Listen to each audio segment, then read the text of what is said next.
Porque o que ele mais queria, o que Jesus mais queria, era acordar em nós uma brasa que está adormecida. Existe um potencial divino dentro de cada criatura na Terra e nas galáxias. Dentro de cada criatura de Deus há um potencial divino. E Jesus queria soprar essa brasa. Ele queria soprar essa brasa. Ele diz: eu vim trazer fogo, e o que eu mais anseio é que queime. Aí nós imaginamos que ele estava querendo pôr fogo nas casas, nas aldeias. Né? O italiano lê isso e fala: está vendo? Ele queria queimar tudo, queimar os romanos, queimar todo mundo. Não, ele queria queimar dentro de você. Ele queria te incendiar. Te incendiar. E todos os atos da vida de Jesus incendeiam, queimam. Há uma mensagem belíssima no Evangelho segundo o Espiritismo, que diz assim: depois que o Cristo se entregou ao sacrifício da cruz, os mártires entraram nos circos ébrios de amor. Como diz a letra, depois do mestre, martírios são troféus. Ninguém mais teve medo da renúncia, ninguém mais teve medo do sacrifício. Embainha a tua espada, Pedro, porque quem com ferro fere, com ferro será ferido. Se eu quisesse, eu pediria ao Pai, e Ele me enviaria legiões de anjos. Isso nunca aconteceu. Isso nunca aconteceu. Então acredito que os espíritas são depositários de uma herança espiritual. Depois de Kardec, os paradigmas da religião mudaram absolutamente. Absolutamente. Esqueça o Deus de barba branca centrado num trono, porque isso é a concepção da Idade Média. Esqueça. O Deus do Livro dos Espíritos é um Deus galáctico, absolutamente transcendente. O homem não é alguém que nasce num berço e desaparece num túmulo, num velório.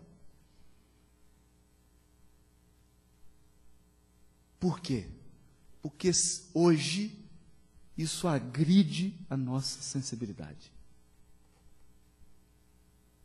Não vale a pena amar se tudo acaba no túmulo.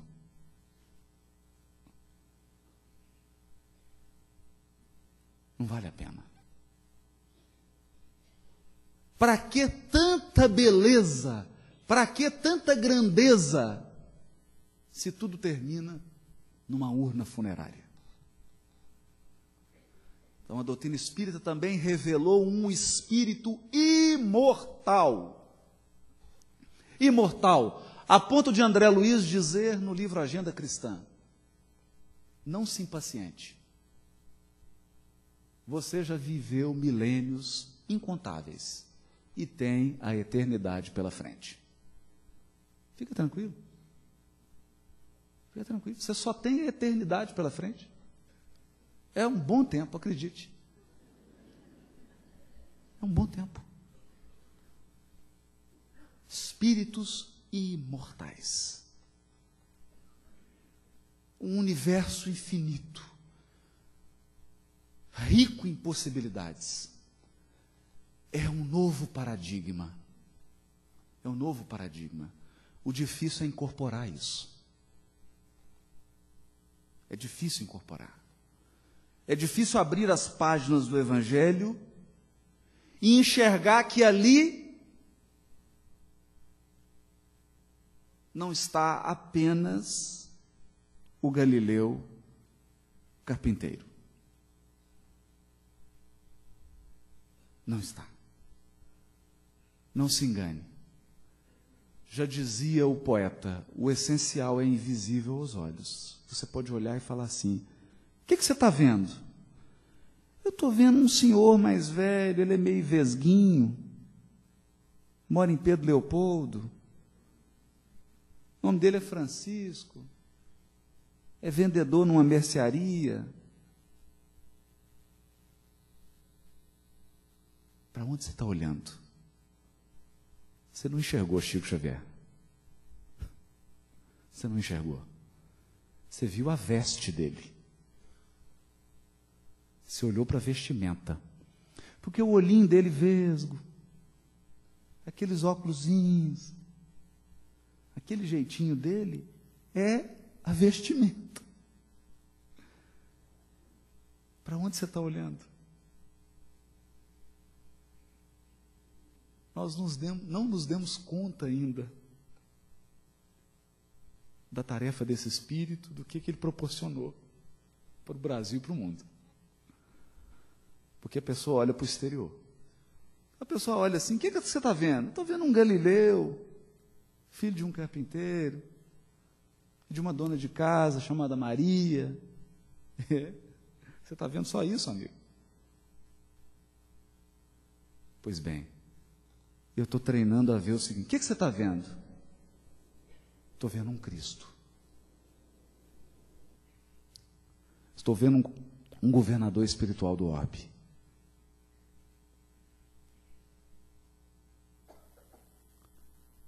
É um pouquinho diferente. A distância é mais ou menos uns 4,5 bilhões de anos. De uma visão para outra. Nós estamos dizendo tudo isso. Nós estamos dizendo tudo isso. O nosso anfitrião da mesa já começou a abrir aqui falando do tema, né? Que as parábolas de Jesus têm validade na época, têm validade hoje, terão validade no futuro. Por quê? Ele disse, as palavras que eu vos disse são palavras de vida eterna. Jesus não veio revelar leis que regiam a vida nas sociedades terrenas. Jesus veio trazer leis que vigoram no universo infinito. Se você viajar à velocidade da luz por centenas de milhares de anos e for parar numa galáxia muito distante, você verá que o mesmo código moral, ético que vigora lá, é o que vigora aqui. E você vai ficar surpreso. Que lá naquele planetinha distante, também um Cristo ensinou o mesmo evangelho que nós aprendemos aqui. O mesmo evangelho. O mesmo evangelho. Então agora é muito comum, a gente entra num lugar, a pessoa fala, lá vem o pastor falar de evangelho. É o pastor espírita. Lá vem ele falar de evangelho. E eu me recordo do capítulo 1 da Epístola aos Romanos, versículo 1, que Paulo diz, né? Paulo, servo, não sei o quê, não me envergonho de pregar o evangelho de Deus. Evangelho de Deus. Ele não fala evangelho de Jesus. Ele fala, não me envergonho de pregar o evangelho de Deus, dado por intermédio de nosso Senhor Jesus. É o que ele diz.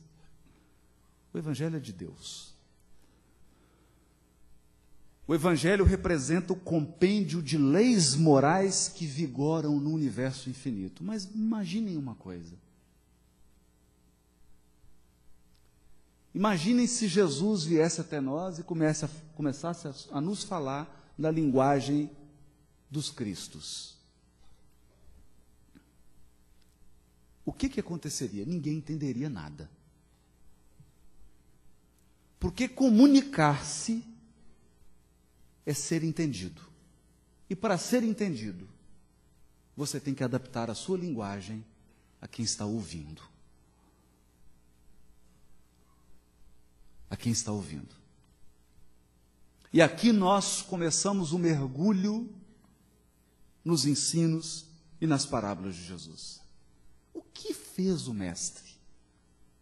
O que fez o mestre? Começou a falar de realidades transcendentes. Transcendentes. Você já se imaginou? Jesus vem aqui no 28º Congresso e vai tomar um café com a gente. E a gente fala assim, mestre, você podia falar um pouquinho, como é que anda lá os cristos, o que vocês têm conversado atualmente? O que está ocupando? O que vocês estão pensando sobre o quê? Será que nós teríamos condição de acompanhar essa conversa? Claro que não. Claro que não. Então ele soube dosar. Dosar. E fez como? Fez como? Vamos dar um exemplo. Jesus, que era um Cristo, Jesus que entendia que cada ser humano carrega dentro de si um potencial divino, portanto, não importa onde você está, não importa onde você está, só para dar um exemplo, um caso que o Oceano nos contou outro dia, o Chico, numa cidade de São Paulo, pediu para visitar um presídio. Aí foi juiz, delegado.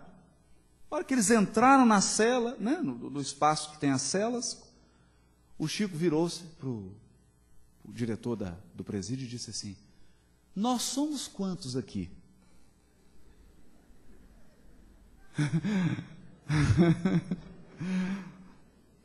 Nós somos quantos aqui?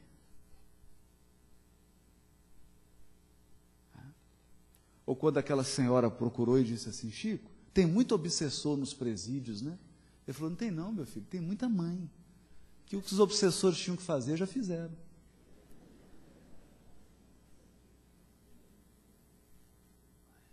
Então Jesus,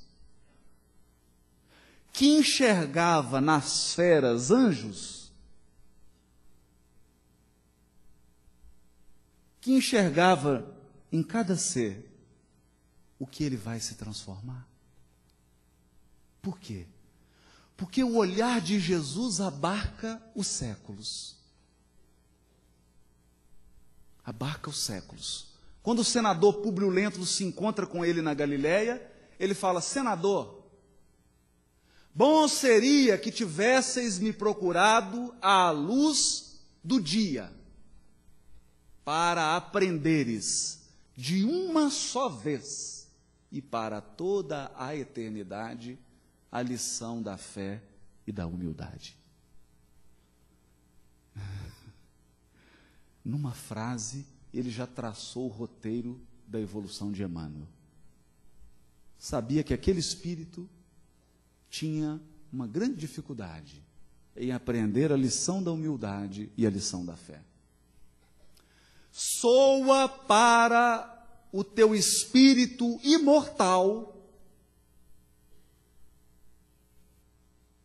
a hora mais importante, mais grave. Encontras, nesse momento, um ponto de renovação. Está no teu querer seguir-me agora ou daqui a milênios. Está no teu querer. Porque naquela época, todos os galileus olhavam para aquele homem e falavam, é um senador romano. Jesus olhava e diz assim, é Emmanuel.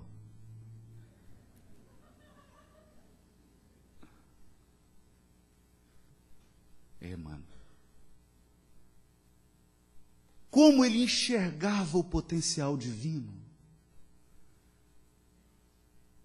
E a maior alegria de Jesus era soprar as brasas do nosso potencial divino.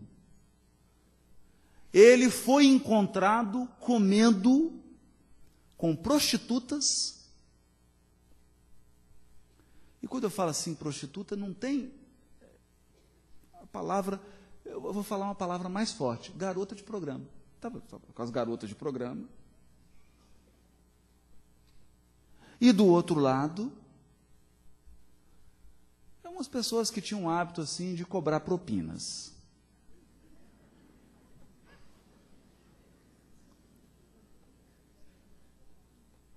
Os religiosos, imagine Simão Pedro, um ancião judeu, todo tradicional, tudo certinho, conversando com os fariseus. Agora eu vou apresentar a vocês o meu mestre.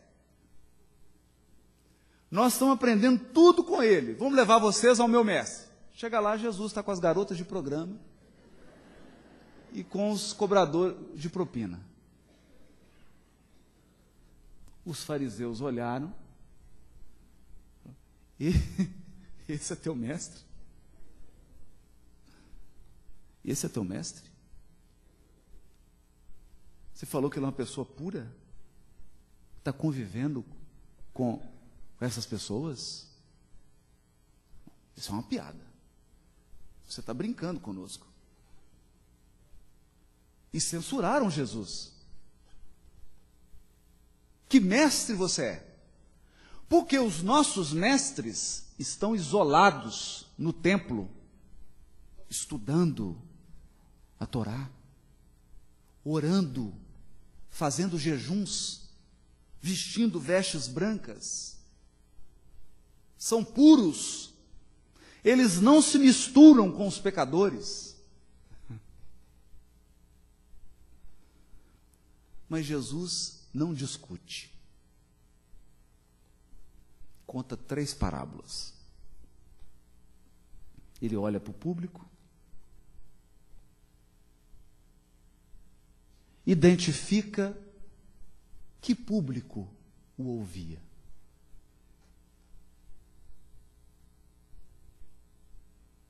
E resolve dar 3 respostas. 3. Uma para cada grupo. Possivelmente havia outros grupos, mas ele concentrou a resposta em 3 grupos majoritários. O primeiro grupo, o grupo dos patriarcas, dos homens, dos anciãos, aquelas pessoas mais velhas, tradicionais, alguns fanáticos religiosos, mas pais de família, homens respeitáveis, homens que envelheceram e que calejaram as mãos para criar os filhos, para não deixar faltar o pão na mesa. Pais, genitores, homens que faziam de tudo para garantir a integridade do seu lar. Esse era um grupo. De outro lado,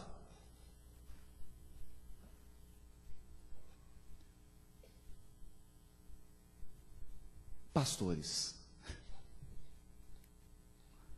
Homens rudes, que naquelas regiões viviam de cabras, ovelhas. Cuidavam daqueles pequenos rebanhos. Homens que viviam de sol a sol. Porque o pastor verdadeiro, ele tem cheiro de ovelha.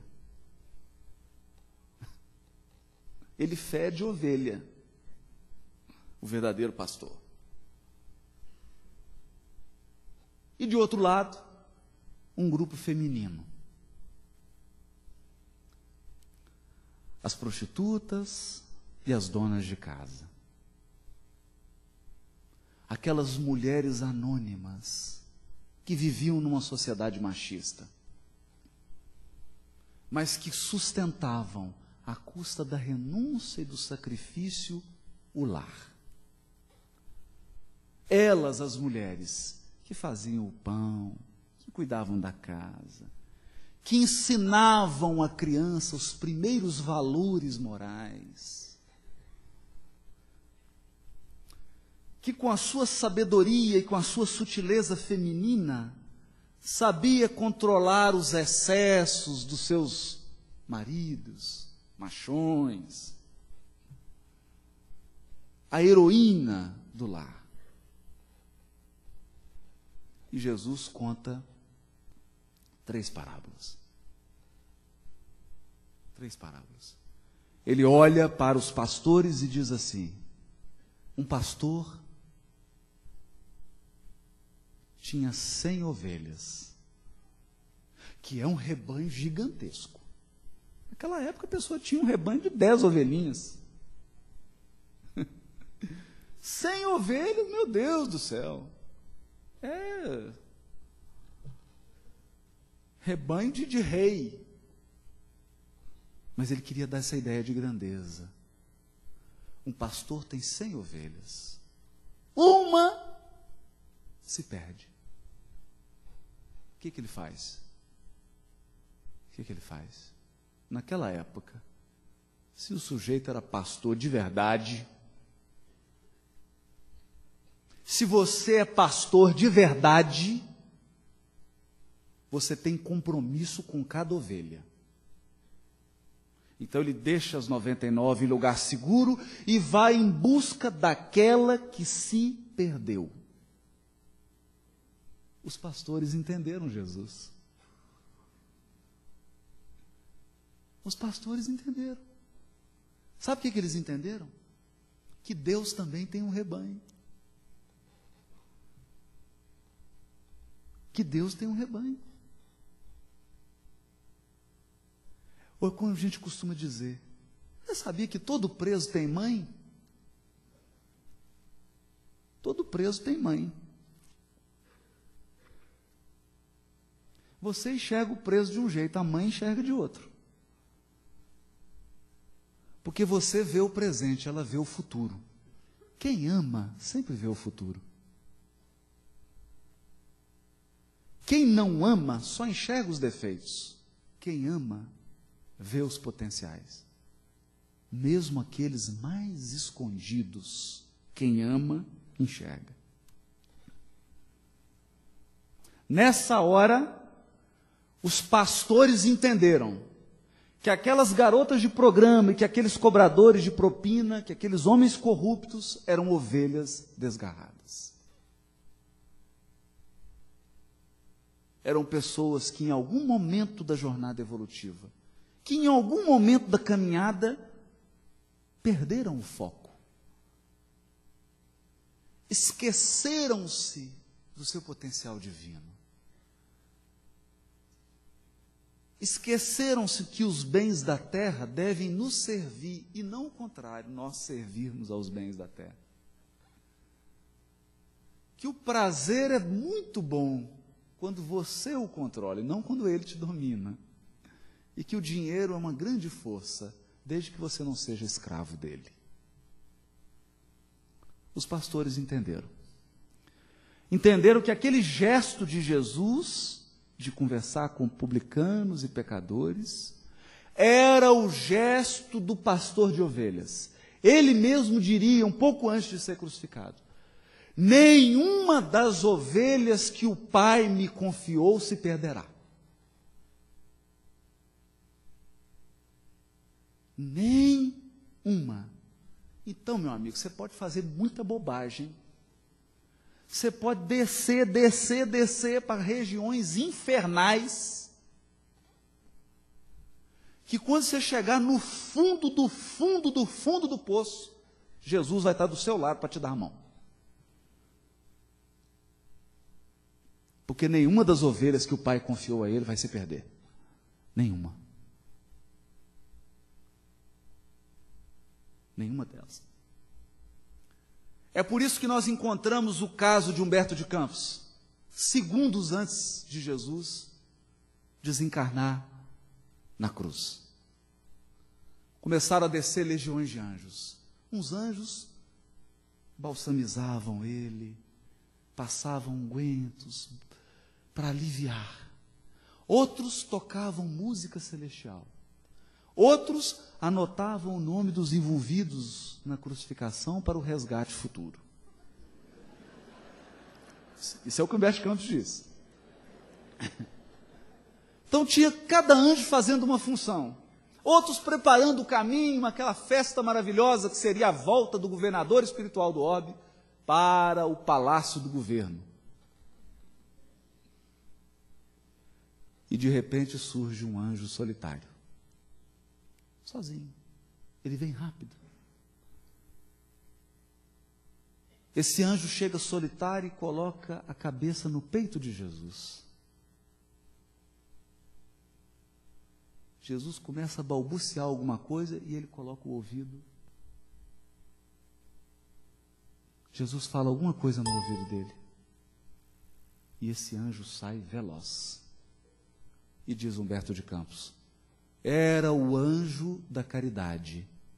E Jesus pedia a ele que fosse atender Judas, que acabara de suicidar. Nenhuma das ovelhas que o Pai me confiou se perderá. Esse Jesus, o italiano não conhece.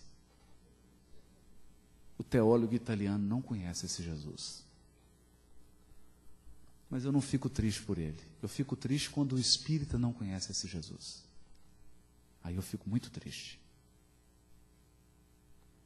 Jesus olhou para o segundo grupo. O segundo grupo era o das mães, das mulheres. E ele conta assim: uma mulher perdeu uma dracma. E passou a noite inteira varrendo, até encontrar a dracma. Essa passagem é difícil de entender, né? Alguns mais apressados dizem assim, daí que vem a minha esposa pão dura, tá vendo? Um centavozinho, a noite inteira para achar uma moedinha. Porque a dracma vale o quê? 1 centavo. Aquela dracma, a moedinha que está nessa parábola, vale 1 centavo. Como é que alguém passa uma noite para encontrar 1 centavo? Só que alguns estudiosos, estudioso é uma coisa engraçada, porque você sempre analisa as coisas pensando que tudo é igual a você. Então, se não é igual a mim, é ruim. Como diz o Caetano, né? É que Narciso acha feio o que não é espelho. Se não estiver me refletindo, não presta. Alguém teve uma brilhante ideia. Jesus está contando essa parábola para quem? Para a mulher. Então eu tenho que entrar no universo feminino. O que as mulheres faziam com moedinhas? Sabe o que elas faziam? Colares. Bijuteria. Faziam um colar, cheio de moedinha. Maridos, experimentem dar um colar para uma mulher faltando uma pecinha. Experimenta. Você já aproveita para contratar o advogado e ir para várias famílias. Porque é justa causa, rompimento do vínculo conjugal por justa causa. Porque a mulher não usa isso, uma coisa faltando pedaço. Isso fere a sensibilidade feminina. O colar tem que estar perfeito. Tem que estar perfeito. Então, naquele momento, o que Jesus queria dizer é que para o amor de Deus, para o amor grandioso de Deus, se faltar uma moedinha no colar dele, ele não está satisfeito. Então, se faltar você, a festa no céu não está completa. Porque essa é a reflexão de quem ama. De quem ama. Para quem ama, os amados têm que estar todos juntos. Esse é o raciocínio de mãe. Aliás, não é nem raciocínio, né? Esse é o coração de mãe. Está todo mundo aqui? Tá. Então, pronto. Então pode servir o almoço. Você conta uma parábola que só as mães entenderam. E então, ele se vira para Simão Pedro para os fariseus, para os pais de família, para aqueles homens mais velhos e tradicionais, que, é verdade, eram ainda preconceituosos, eram ainda fanáticos, mas eram pais de família. Esses homens agiam por zelo, por amor à família. Eles eram pais. E ele então conta, um pai tinha 2 filhos. O filho mais jovem diz a ele, pai, dá a minha parte na herança. E o resto, todo mundo já sabe. É a parábola dos 2 filhos, ou, como todo mundo a conhece, parábola do filho pródigo. Parábola do filho pródigo, parábola do filho pródigo. Aí um dia, mano, comentou assim, o filho egoísta. Aí todo mundo falou, tinha outro filho? Eu não sabia. Achei que só tinha um. É mesmo, tem outro filho. Então é a parábola dos 2 filhos. Porque os 2 estavam com problema. Os 2. Ali Jesus queria dizer que até aquele momento Deus tinha 2 filhos na terra. Os filhos, como os pecadores e os publicanos, que perderam o rumo, perderam o norte, perderam-se no egoísmo também. Perderam-se no egoísmo. Porque viver uma vida que só beneficia você é o maior egoísmo de todos. Mas do outro lado, tinha um outro filho egoísta, que é o religioso. É aquele que quer Deus só para ele. Deus tem que trazer prosperidade para a minha vida, ainda que a humanidade pereça na miséria. Não importa o pecador morrer, não. Não é assim? Não é assim? É assim. Você quer ver? Você fala assim, eu sou a favor da pena de morte. Que sai bêbado e atropela alguém. Aí toca seu telefone e fala, seu filho bebeu alguma coisa e atropelou alguém.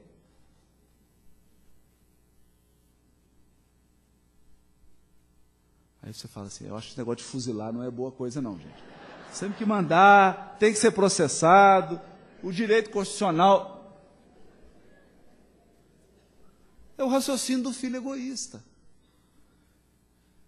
E nessa parábola, Jesus mexe com a sensibilidade dos patriarcas. Mexe com a sensibilidade dos pais. Então, o mestre dos mestres, o Cristo, não usou a linguagem de Cristo. Olhou para os pais e contou uma parábola para pais. Olhou para as mães, contou uma parábola para as mães. Olhou para os pastores de ovelhas e contou uma parábola de pastores de ovelhas. Tudo para ensinar uma única lição. Deus ama. Deus ama. E quem ama não quer condenação. Quem ama quer regeneração. Transição planetária e os novos tempos. Transição planetária é Jesus espiritualmente, voltando ao orbe, convidando os homens à regeneração. Regeneração, cura, transformação, erguer-se, levantar-se.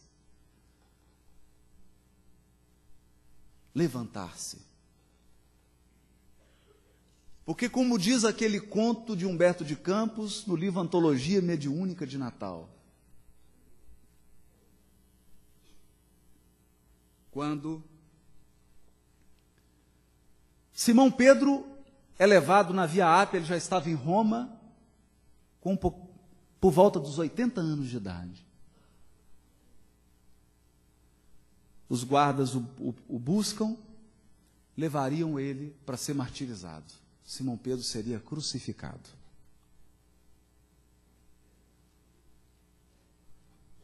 em torno de Simão, aquela aura de respeito. Era ele aquele ancião que havia deixado a pesca de peixes e se transformado em pescador de homens. Simão, tu me amas? Amo, Senhor. Então apacenta as minhas ovelhas. Apacenta as minhas, cuida das minhas ovelhas, Simão. Eu estou confiando a você. E ele já infundia respeito, a não ser em uma pessoa, um soldado pretoriano chamado Aniceto. Esse dava gargalhadas, fazia zombaria, contrastando com o respeito e com o clima de reverência que imperava no local. Simão Pedro é crucificado e começa-lhe a assomar à alma uma grande saudade da Galileia. Ele começa a lembrar de Jesus, mas não Jesus no crucifixo. Começa a lembrar de Jesus caminhando no mar da Galileia, entrando no barco, pescando com eles, comendo peixe ali naquela casa simples, andando pela Galileia, e sente uma saudade profunda daquele mestre.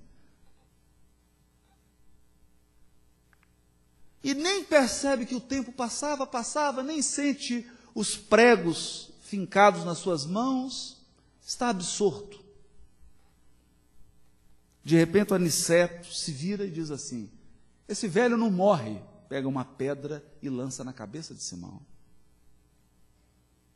Começa a jorrar o sangue, ele sente um torpor e se vê fora do corpo físico. Quando ele se vê fora do corpo físico, Jesus vem e o toma nos braços. E o leva, diz Humberto de Campos, para uma região de descanso celeste. Uma pousada do Rio Quente, mas lá dos Cristos. É uma... Só vai... É um lugar bem frequentado. É espírito puro, Cristo... Lugar muito bem frequentado. Nessa pousada ele revê amigos, abraça grandes figuras do cristianismo e Jesus fica ao lado dele, naquele lugar de repouso, 2 semanas.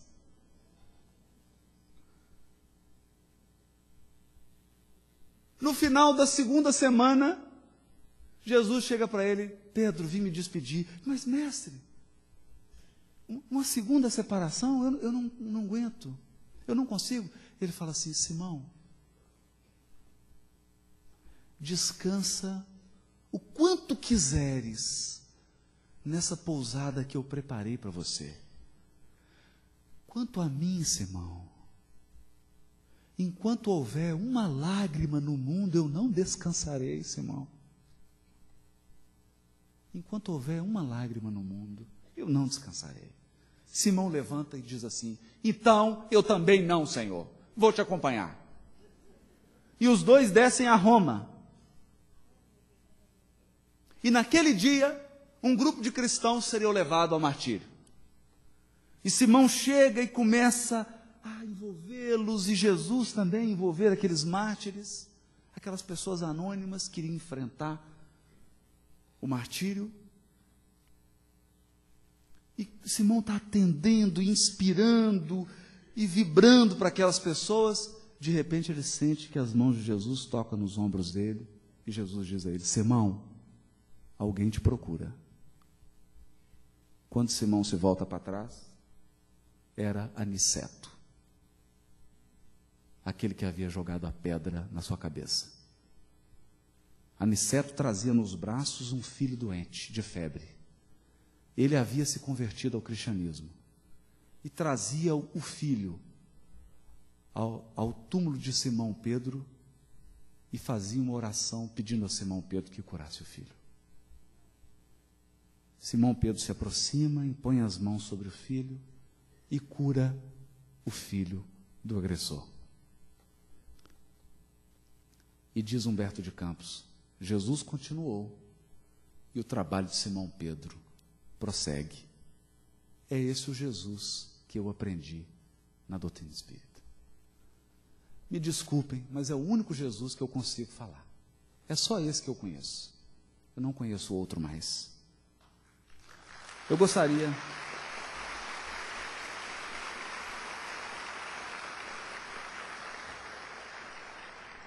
Nesses 5 minutos agora, eu gostaria de mostrar, nesses últimos 5 minutos, um trecho que vai fechar essa primeira parte do trabalho, que é o trecho inicial do DVD A Caminho da Luz, que foi um DVD que nós produzimos unindo não só a exposição, a palestra, como também a participação de teatro, de músicos.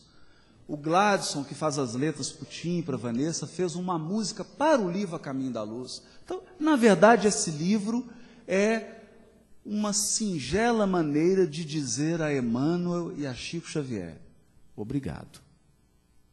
Obrigado pelo livro A Caminho da Luz.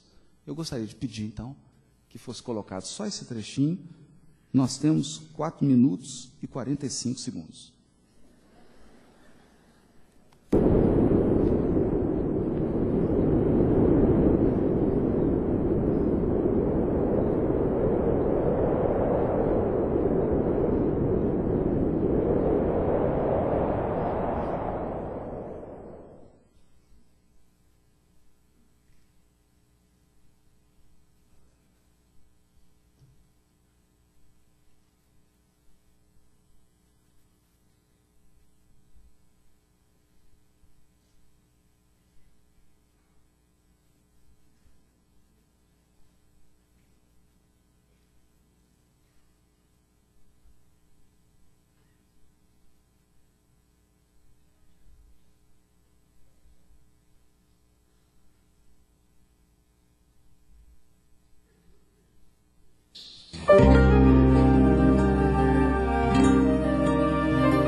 Cantos de saudade ecoam pelos ares. O orgulho e a indolência causaram os exílios e o aguilhão na consciência tenta explicações. Capela chora os filhos que obscrevem, me queridos, são presentes despedidas de itinerantes. Capelinho, capelinho.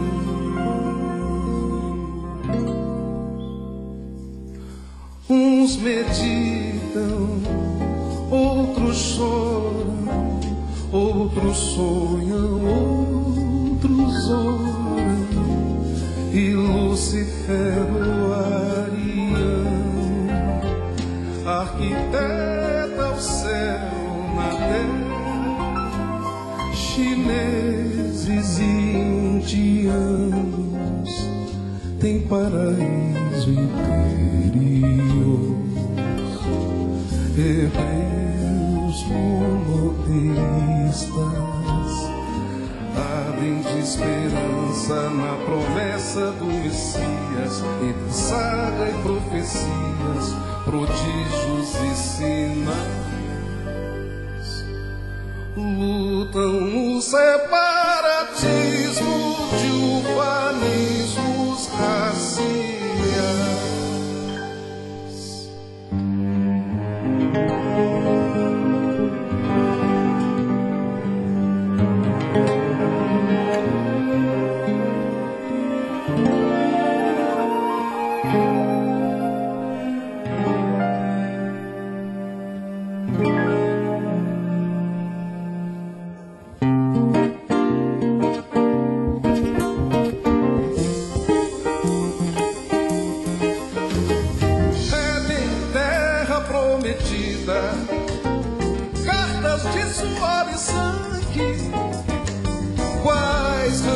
mulheres e gemidos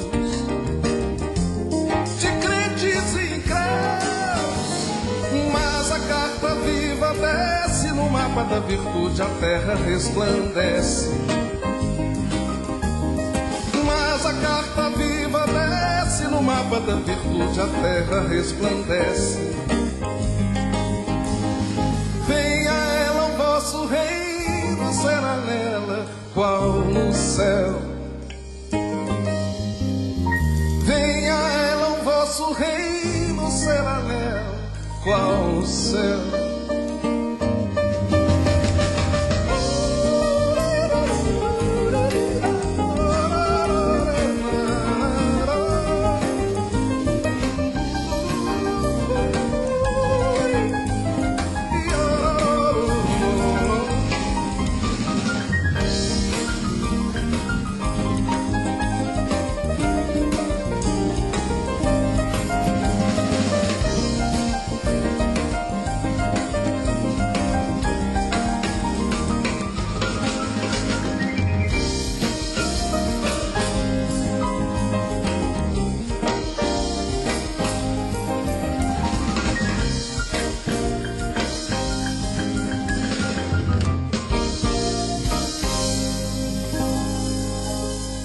Venha ela, o vosso reino será nela qual no céu.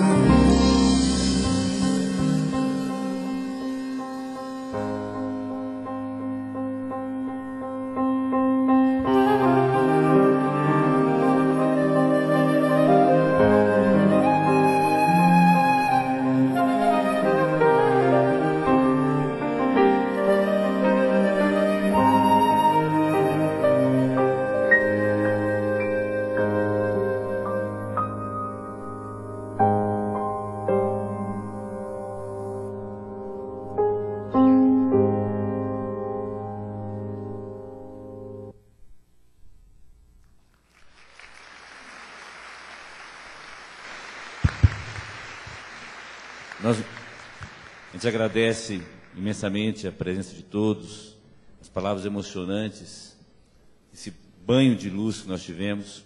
O Haroldo estava lembrando que esse DVD está no estante da Versátil, que está à venda, e quem quiser procurar já está ali.